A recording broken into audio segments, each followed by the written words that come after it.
Hello, everybody.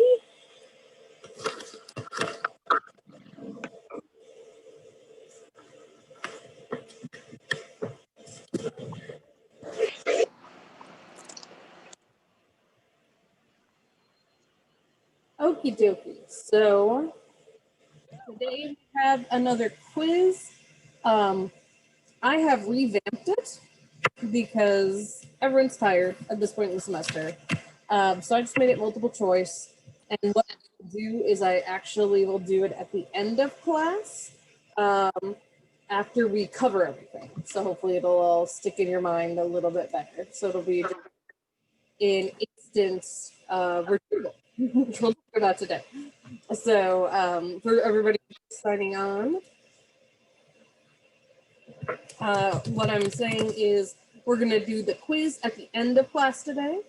And I revamped the quiz so that it is all multiple choice.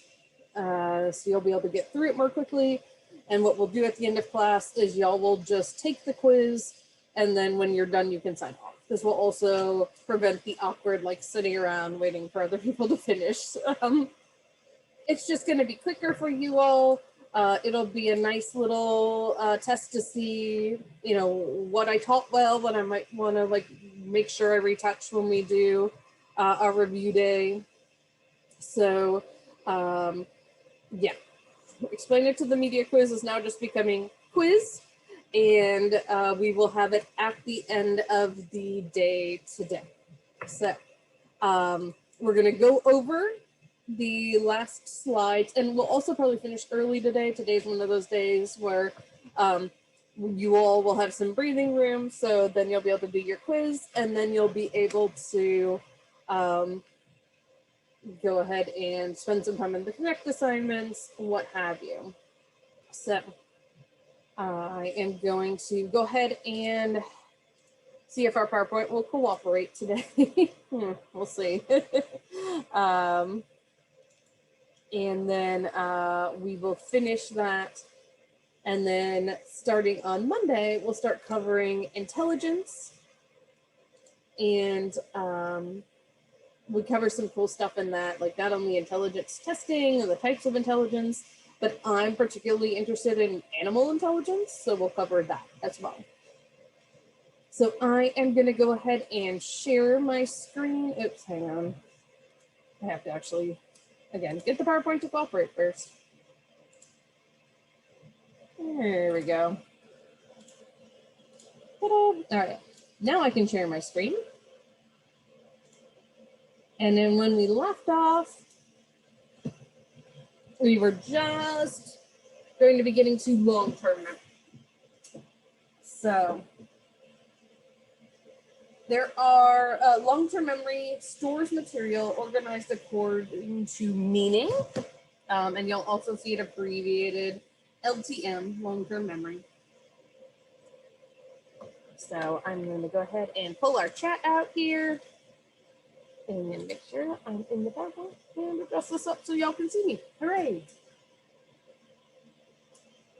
All right, so procedural memory is a division of long-term memory that stores memories for how things are done. So when we say it's just like riding a bike, right? That's because how to ride a bike is in our procedural memory if we've learned how to do it. Just like tying your shoes. You know, at this point in your lives, I'm sure you don't really even pay attention when you tie your shoes because procedural memory just takes over. Declarative memory is a division of long-term memory that stores explicit information. Now, this does not mean like XXX porn information. What we mean here is facts, essentially. So this is actually called fact memory. This is the type of memory that helps you pull up stuff you may have learned back in middle school, high school. Then there are two subdivisions of declarative memory. The first is episodic memory. And it's a subdivision of declarative memory that stores memory for personal events or episodes. So personal events or episodes. That's episodic. Semantic memory is the subdivision of declarative memory that stores general knowledge, including meanings of words and concepts. So general knowledge.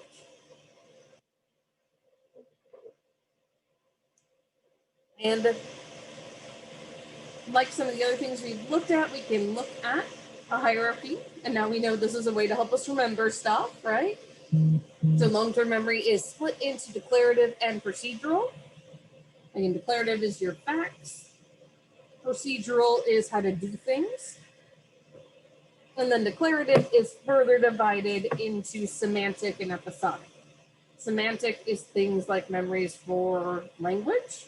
So not only if you've learned a language, but just your first language, right? Facts, general knowledge.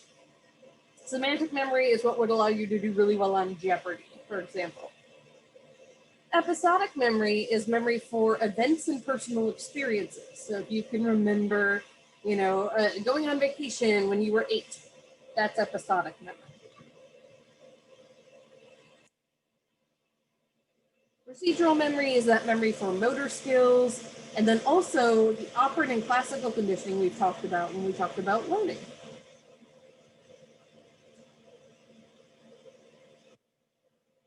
So most researchers agree that long-term memory has an unlimited capacity. That is, our memory store never actually gets full, but there is debate as to whether or not storage is permanent. So how is knowledge represented and organized in memory? Well, one of the ways is schemas and scripts. So schemas are organized clusters of knowledge, about an object or an event. And we build schemas from previous experience. The best example of schemas is if you think about little kids, right? So I have a 2-year-old, so I've watched this happen, right? At first, four-legged animal is whatever they're most used to. For Quinn, it was a cat, because we have a cat, right? But it might be a dog, right? And so, the horse is a big cat, right? The giraffe is a really tall cat, right? So all those things kind of go together until you're able to refine that and be like, oh, there's different types of four-legged animals. Right. A script is a particular type of schema. And it organizes what we know about common activities, like going to class or going to a restaurant. And so it's essentially, what do you do when you walk into a classroom, right? Like, very different now, but now you'd have to make sure you have your mask on, right? You hopefully have brought a notebook to take notes, your pen, your pencil, what have you. You go and you sit at your desks, 6 feet apart, and you take out your material so that you can take notes and participate, right? And again, if you tried to do very similar activities when you went somewhere else, like let's say you did that when you went to a party, you walked in with your notebook and you sat down and start taking notes. Like everyone would be like, are you doing a study for your psych class? Are you watching us? Are you analyzing us? Right? So we follow these in certain situations. Research shows that people are more likely to remember things that are consistent with their schemas than things that are not. The reverse can also be true. If it clashes completely with their schemas, we sometimes exhibit better recall. So a good example here is you think of something when you're thinking of a bird, right? Most birds fly, but you might think of an ostrich, right? Because it's so different than most other birds. It's so much bigger, longer legs, right? It doesn't fly, very unique. Lara, there are really zero guarantees something will end up in long-term memory. Although certain things are more likely to end up in long-term memory. So things that match with our schemas, things that have a profound emotional impact, things that are connected to senses that have their centers near memory. So in particular, smell is really linked to memory because of the fact that the areas of the brain that process both are next to each other. So if you've ever walked into someplace, smelled cookies baking, and thought of your grandma's house. There's a reason for that, right? Semantic networks contain concepts, basically. So the nodes of information represent concepts, and they're joined together by pathways that link related concepts. So this is why if you think of bread, it'll make you think of butter more quickly, right? There are traumatic experiences can definitely impact being in long-term memory. And connection, or one thing I should say real quick about that, sort of time back to what we talked about on Monday. So traumatic experiences can end up in long-term memory, but we also have ways to try to protect ourselves from remembering them. So like it's sort of intentional forgetting, right? Our brain will try to protect us from that. And it might still be there, but we find ways to go around it. Example is when I worked at the VA in 2009, 2010, there were veterans from the Vietnam War, which was the late 60s, early 70s, who were coming in for the first time to be treated for their PTSD because they had been self-medicating that whole time with alcohol. And when they decided to face up to their alcohol addiction, the symptoms of their PTSD, those memories came back. So yeah, it definitely can end up there. Connectionist networks are also called PDPs, or parallel distributed processing models. Parallel distributed processing, PDP. These assume that all our cognitive processes depend on patterns of activation in highly interconnected networks in our brain. This model of memory uses as its inspiration the way neurons appear to handle information through connections. According to this model, specific memories correspond to specific patterns of activation. So it's essentially you sort of activate one neuron, you're going to activate the whole network, right? And so this is a way that we could biologically explain something like schemas, for example. How does amnesia work? Good question. So in amnesia, you have something that happens that interferes with your ability to remember. So it could be that you have something from birth, right, that interferes with your memory. Typically, it is some sort of injury or sometimes even a surgery. So let me remember if we're going to talk about him. Yes, we're going to talk about later in this lecture, HM. He was a patient who had seizures, so they took out giant chunks of his brain.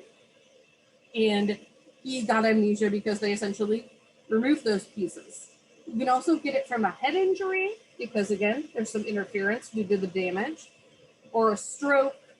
Dementias like Alzheimer's attack the parts of the brain that are to do with memory.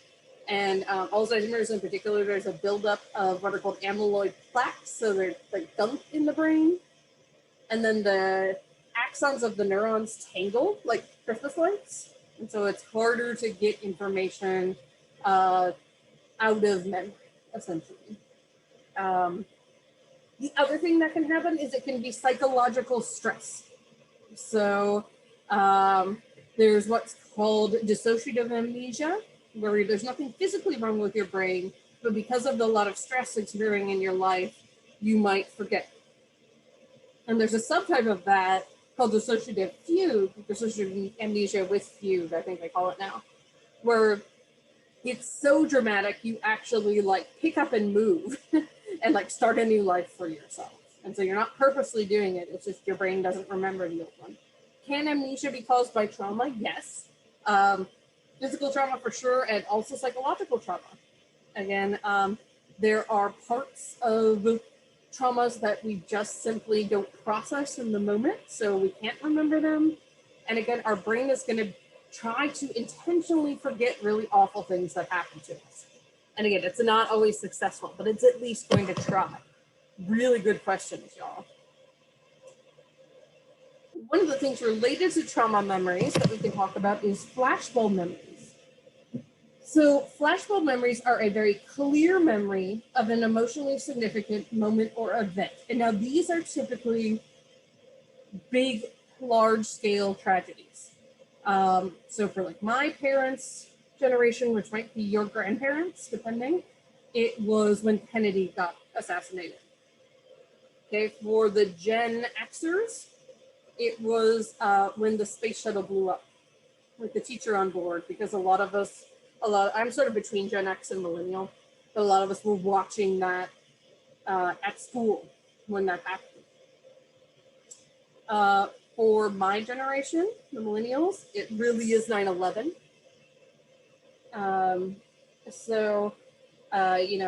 If you ask someone what they were doing on, October 12th, 2001, they won't remember. But if you ask them what they're doing, what they did on September 11th, 2001, they will remember very clearly.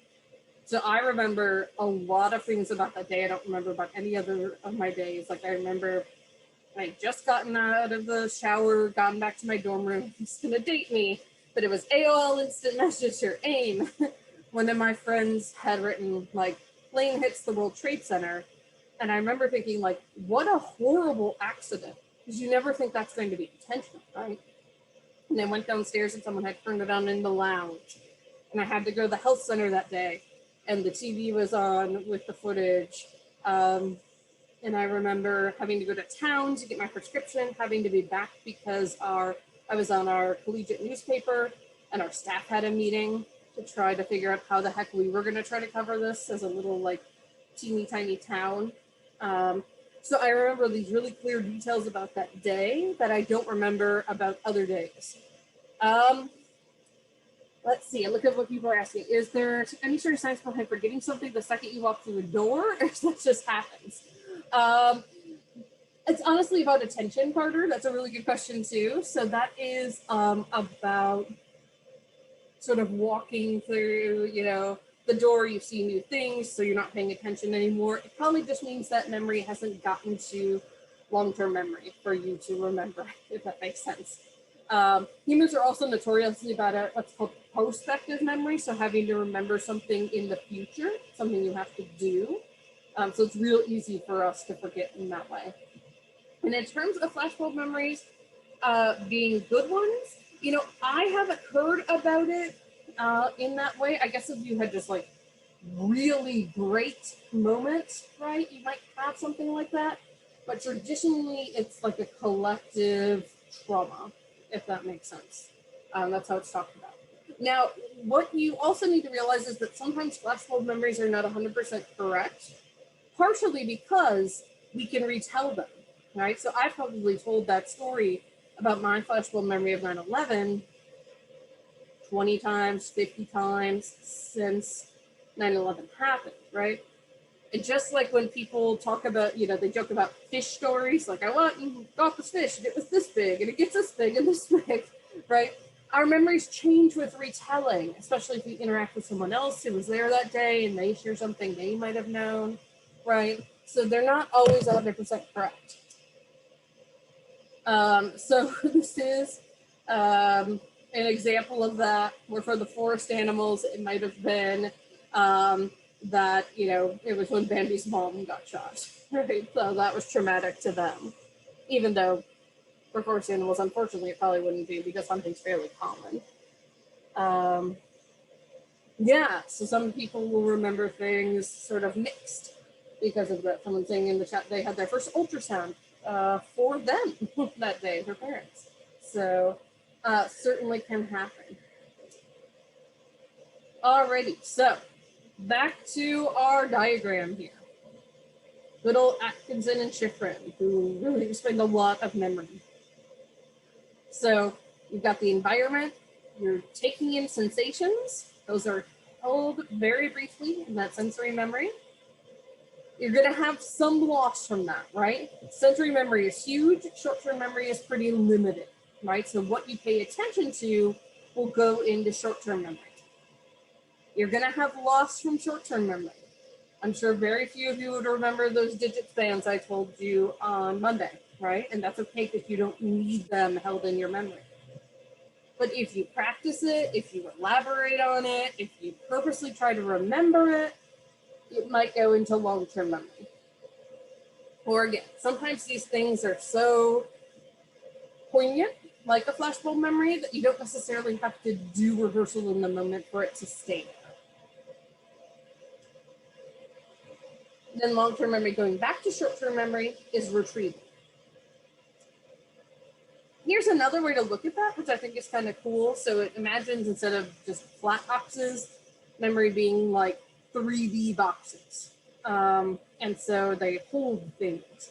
So sensory input goes to sensory memory, and then attention gets that into short-term memory, and then rehearsal within short-term memory gets that into storage in long-term memory, and then you can pull it back out to short-term memory when you need to use that information, when you take a test, when someone asks you about the quadratic formula, right? Like I can still recite that because we did a song for it. X equals negative b plus or minus the square root of b squared minus 4ac all over 2a.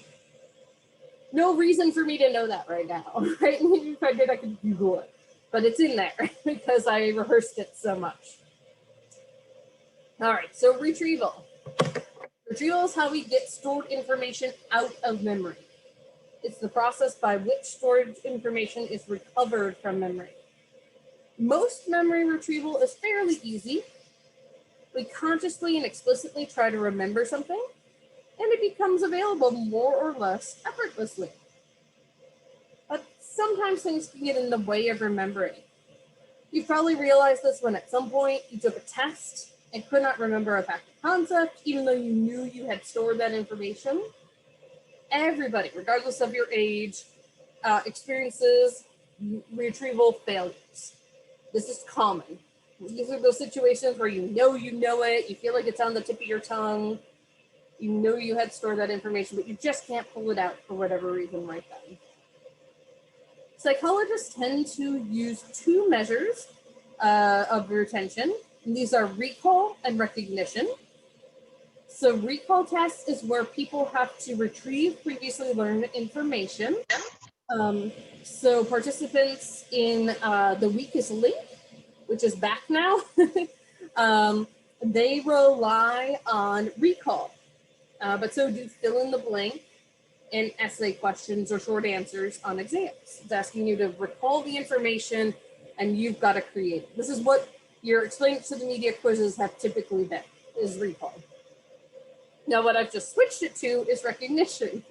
And recognition is where you only have to identify what you've previously learned. So it's a multiple choice test, true, false, the TV show Who Wants to Be a Millionaire.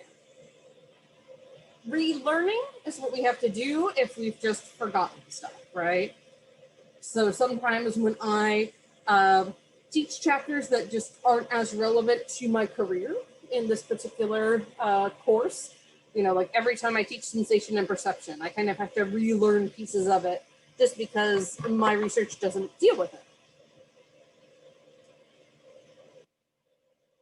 Now, retrieval is dependent on both how well we got it in there and then the cues we use to pull it out.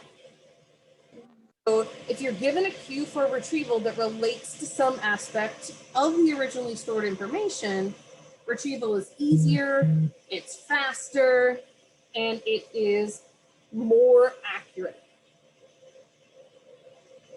So this is called the encoding specificity principle, which says that effectiveness of a retrieval cue depends on how well it matches up with the original memory. So effectiveness of a retrieval cue depends on how well it matches up with the originally encoded memory. And I'll say that one time because it's kind of one more time because it's kind of wordy. The encoding specificity principle says that the effectiveness of a specific retrieval cue depends on how well it matches up with the information we already have in our memory. This predicts that people who encode information under one set of circumstances should find it easier to retrieve that information under the same set of circumstances. So this is state-dependent learning. This is why one of my friends in grad school laughed at me because she sat at my desk on an exam day and I was like, you have to move. And she really thought I was joking. I was like, no, You have to move. State-dependent learning, I need my desk. I was like, okay.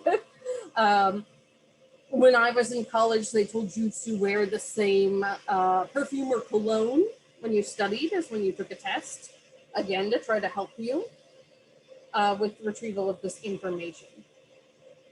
So state-dependent learning is simply the tendency to recall information learned while in a particular state more accurately, more easily when you're in that state again.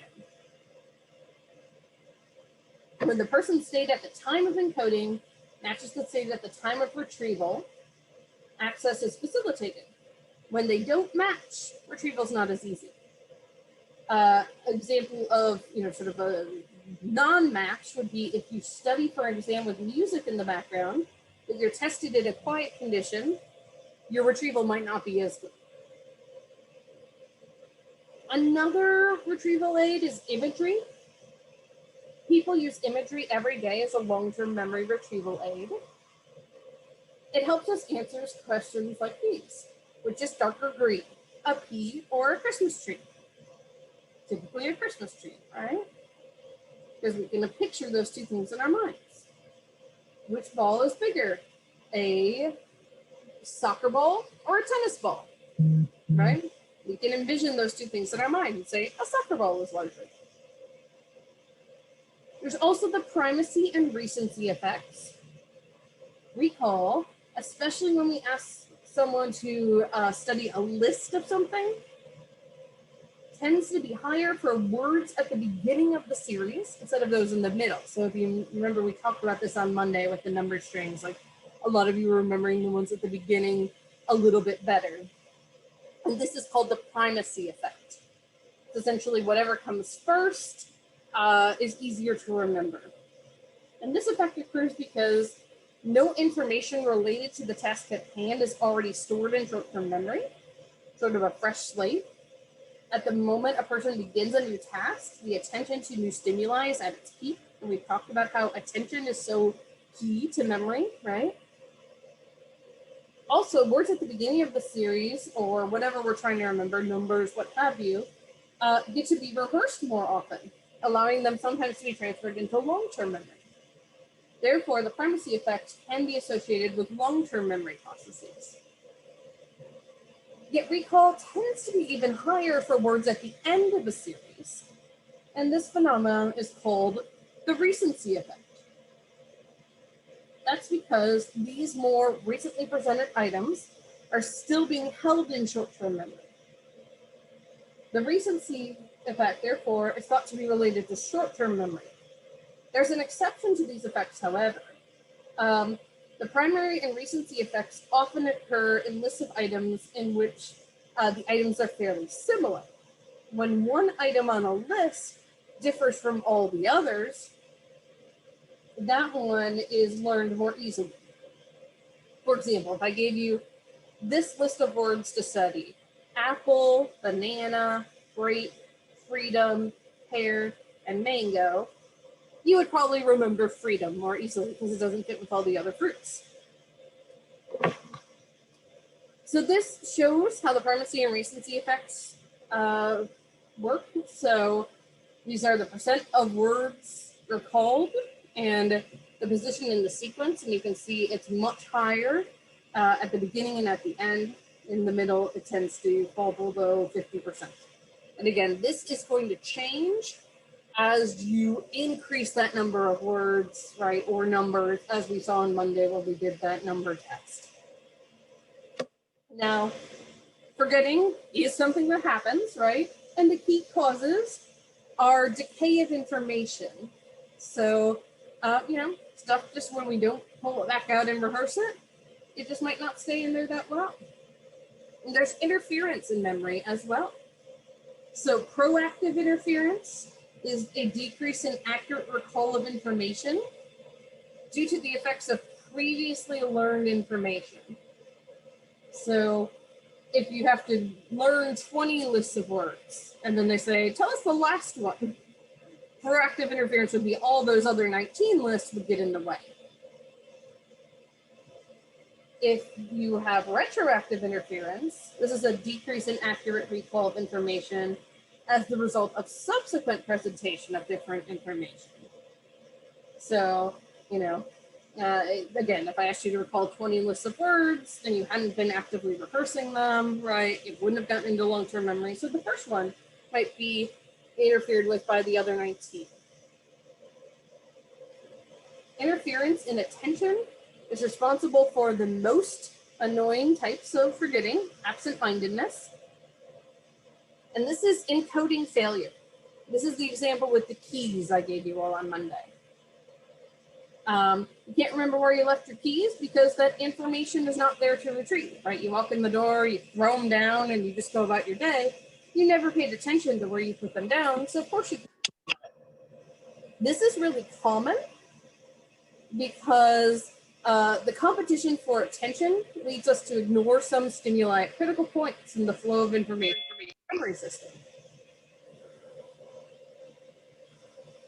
When we try to divide our attention or pay attention to more than one thing, this is another form of interference. A lot of people think they can multitask and do it really well, but psychology study after psychology study says that humans are actually horrible at multitasking. And part of the reason is this. It presents a problem for both the encoding and retrieval processes, but these effects are not equal. So distraction during encoding is a much bigger problem than distraction during retrieval. That's because when our attention is divided and we're trying to retrieve information that was properly stored, we can stop what we're doing, focus on one task, and get it out. But if we didn't pay attention when we encoded it, it's just not going to be in there that well, if at all. So here is the proactive retroactive interference. So let's say you had 2 tests to study for in a week, right?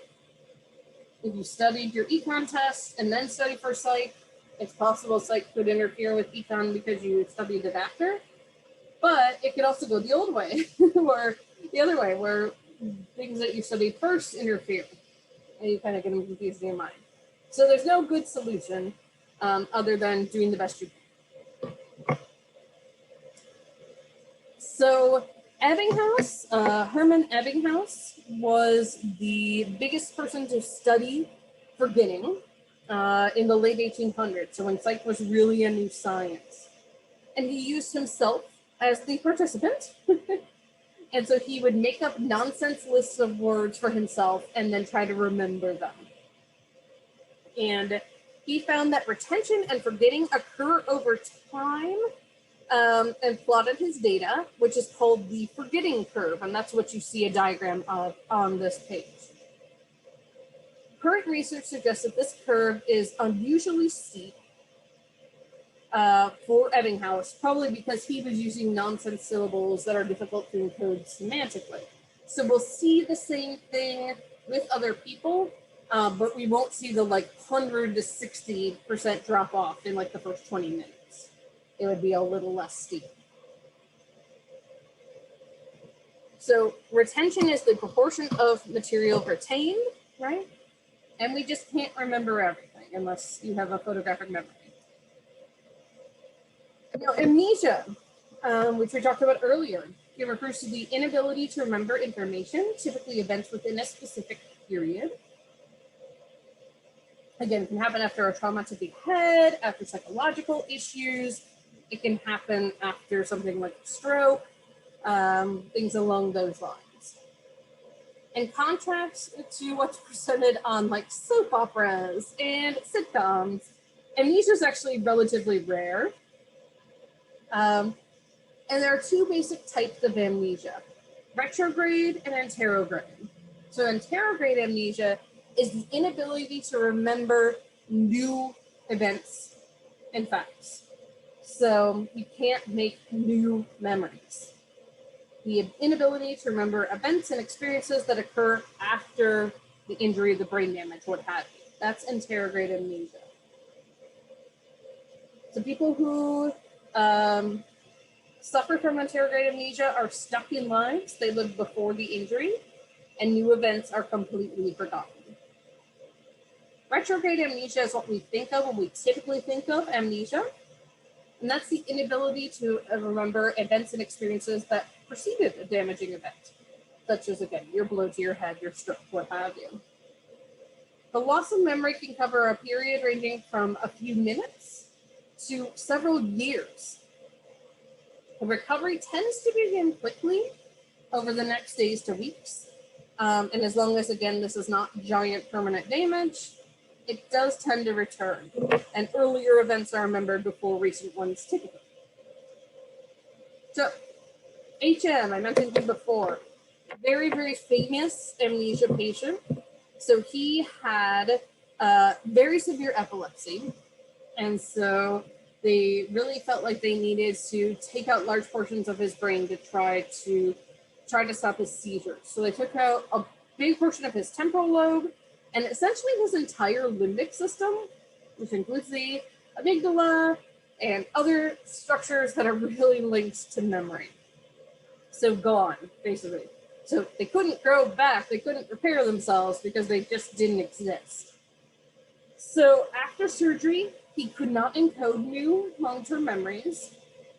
He couldn't learn anything new. Oh, excuse me. Just trying to grab my water over here.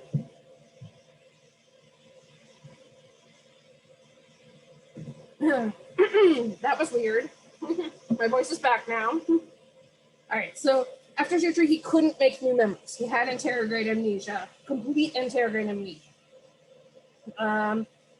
So he also had retrograde amnesia. He couldn't remember things. I think he was in his 20s when he had the surgery. He couldn't remember anything before he was 16.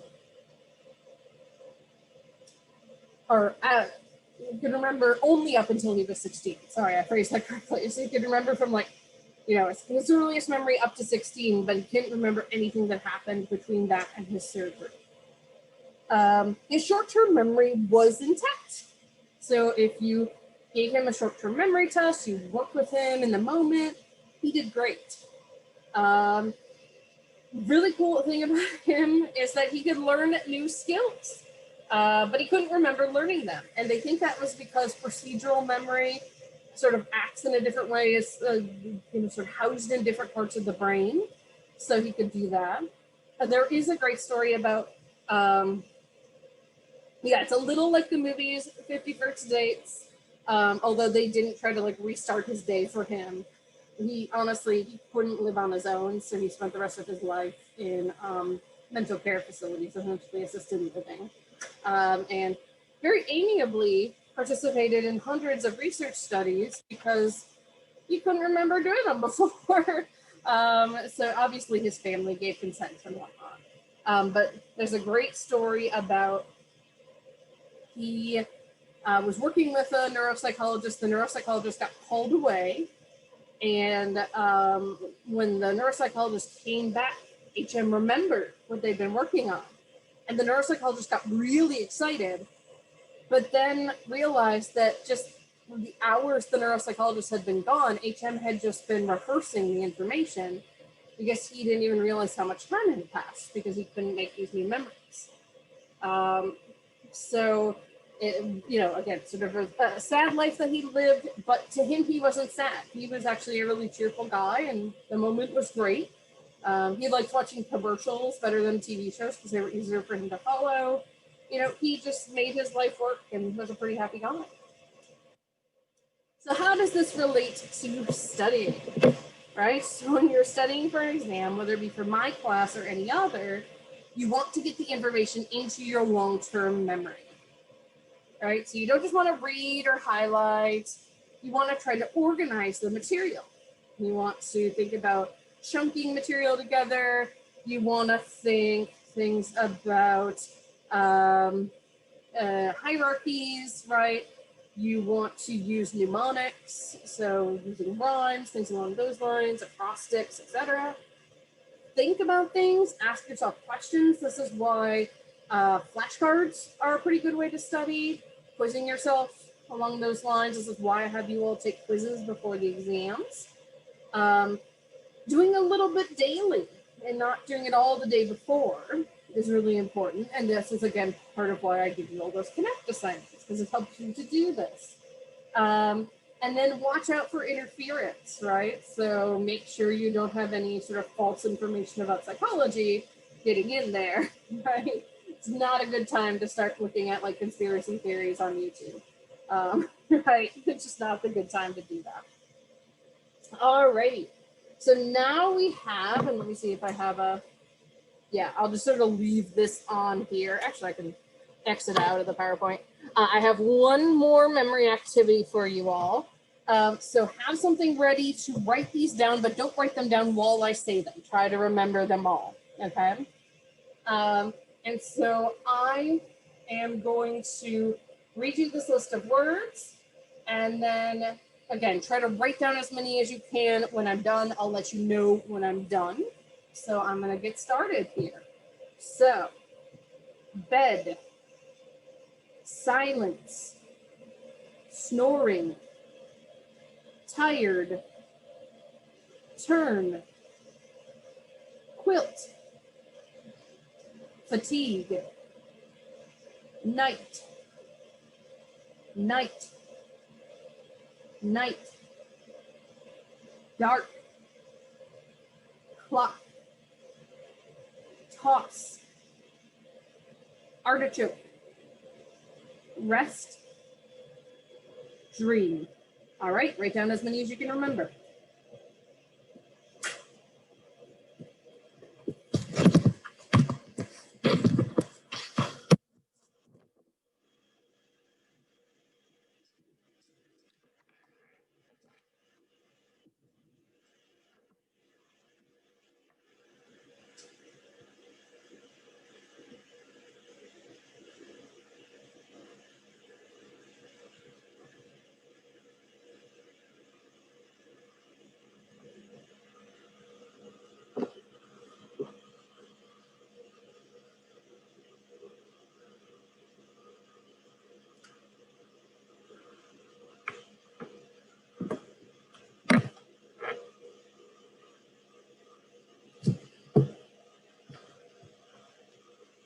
All righty. So, I am going to, first off, just a reminder for Zoom, at the bottom of your screen, click on the participants list. When you do that, you should see the option to raise your hand. So we're going to use the raise hand feature for this.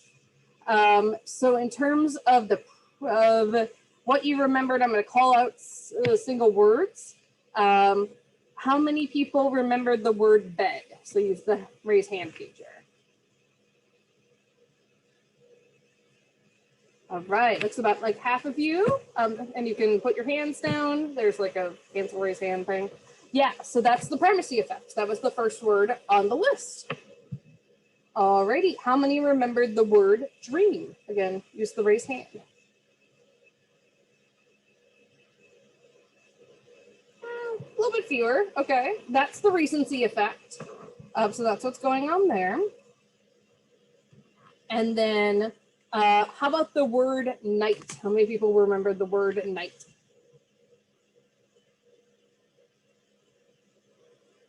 All righty. Yeah, it looks like a lot of you did. Yeah, I repeated that one 3 times. So you essentially got to rehearse it in the moment, right?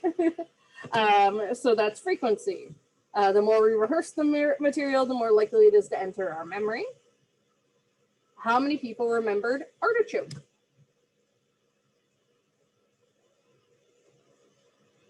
Yeah, again, about looks like a half.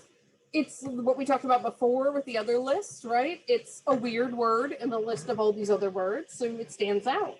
Just like an emu stands out if we're thinking about birds. Alrighty. How many people wrote down toss and turn one right after the other? Just a few. Okay. Yeah, some people do that just because they tend to go together in our minds. So you're essentially using chunking, even though they weren't together in the list. Alrighty, how many people wrote down the word sleep? All right, so about a third of you. It wasn't on the list, but all the other words were related to sleep, except for artichoke. So this is reconstruction, or essentially false memory. We fill in the gaps in our knowledge with words or ideas that ought to be there according to our schemas and our ideas. Did anyone create a picture in your mind, maybe of like your bedroom or something like that, to help you remember as you went through? Okay, a few of you did. Awesome. So you were using imagery. You can use your mind's eye to kind of look around the room and locate the objects on the list. So that can help you remember as well. Alrighty, so if you go, let me double check that I made it available. Yep, if you go to Blackboard and you go to Explain It to the Media quiz 7, we're on 7 already, believe it or not, then you will find the quiz. Again, it's multiple choice this time, so it should be pretty quick. Only 5 questions. Your roommate taking a nap, I love it. So go ahead and take it, and you can sign off whenever you're done. And then I will be here and I'll mute myself, but feel free to ask any questions in the chat box.